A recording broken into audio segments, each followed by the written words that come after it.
Hi students, last class में हमने applications of Gauss law में electric field intensity due to a infinitely charged conductor के बारे में डिराइव किए थे इलेक्ट्रिक फील्ड इंटेंसिटी। आज हम बात करेंगे electric field intensity due to a uniformly charged spherical cell.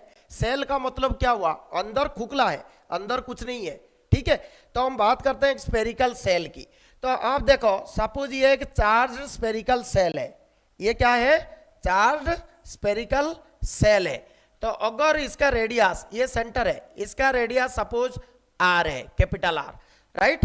और अगर इसमें जो चार्ज है आपका क्यू है, total charge is Q, total charge is Q, right. तो अभी मुझे फाइंड आउट करना है कि electric field intensity at any point. तो इसमें three possibilities are there. Either inside any point हो सकता है, कोई भी पॉइंट इनसाइड हो सकता है, या फिर कोई भी पॉइंट आउटसाइड हो सकता है, या फिर कोई भी पॉइंट ऑन द सीट हो सकता है, ऑन द सेल हो सकता है, राइट।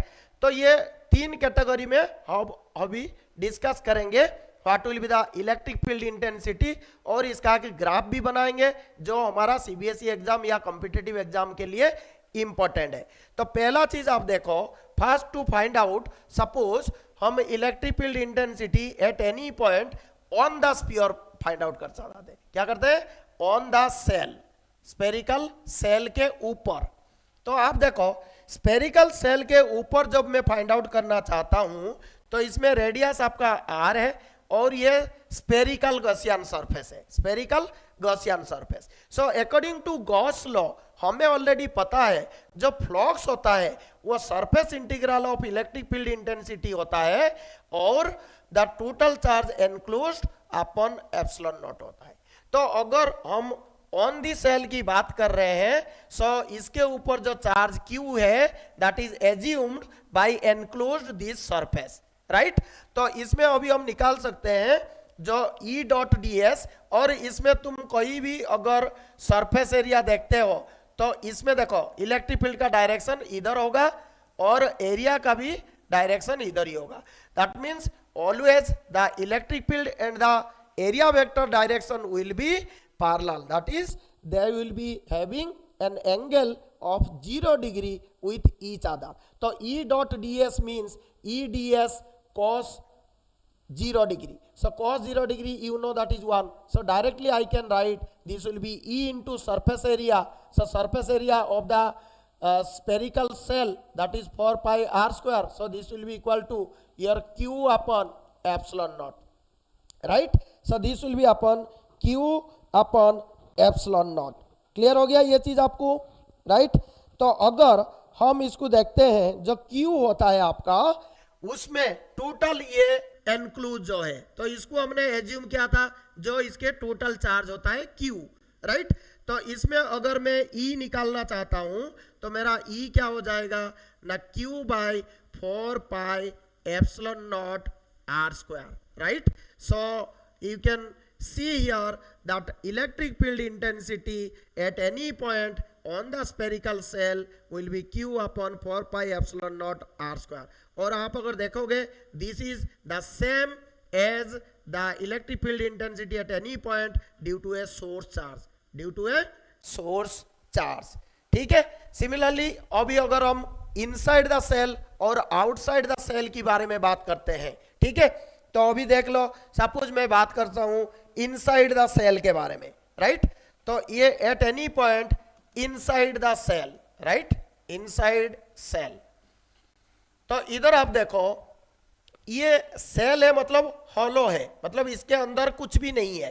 तो अगर मैं एक स्पेरिकल सरफेस, गॉसियन सरफेस की बात करता हूं जिसका रेडियस स्मॉल आर है और ये small R is less than the capital R, right, that is that point is the inside the spherical cell. तो अभी अगर आप इसको देखोगे इसके अंदर कितना चार्ज एनक्लूज है? 0, क्योंकि चार्ज तो ऊपर है और ये हॉलो है। तो मैं अगर लिखूं जो टोटल फ्लक्स हो जाएगा मेरा q upon epsilon naught, but total charge enclosed by the inner spherical cell will be 0. So this is your 0.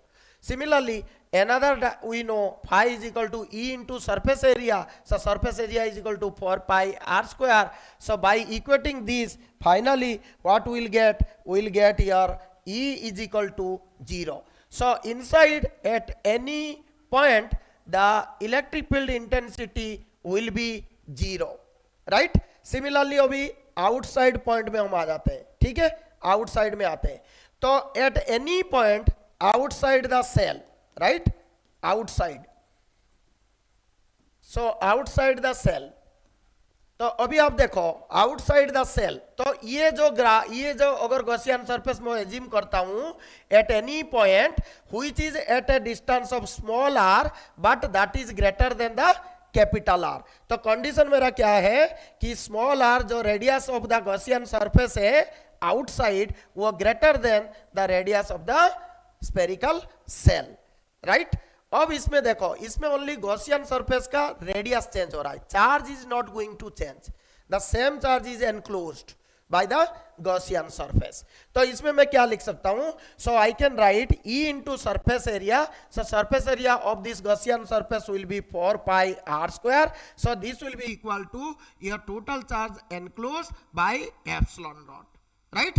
तो इसमें अगर मैं फॉर्मूला फाइंड आउट करना चाहता हूं तो मेरा E कितना हो जाएगा, Q by 4 pi epsilon naught R square.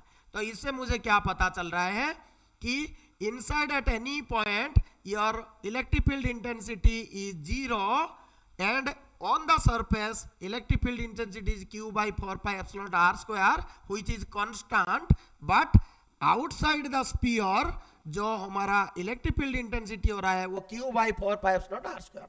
मतलब ये डिस्टेंस जैसे जैसे मैं बढ़ाऊंगा इलेक्ट्रिक फील्ड इंटेंसिटी घटता जाएगा. इसका मतलब मैं इधर बोल सकता हूं आउटसाइड द स्फेरिकल सेल जो इलेक्ट्रिक फील्ड इंटेंसिटी है वो inversely proportional to r square है, inversely proportional to r square है, राइट. तो आपको ये पता चल गया, this derivation is for your electric field intensity due to a uniformly charge spherical shell. तो इनसाइड 0 है, ऑन द सरफेस मैक्सिमम है, और जैसे आउटसाइड जाएंगे it will be inversely proportional to the square of the distances.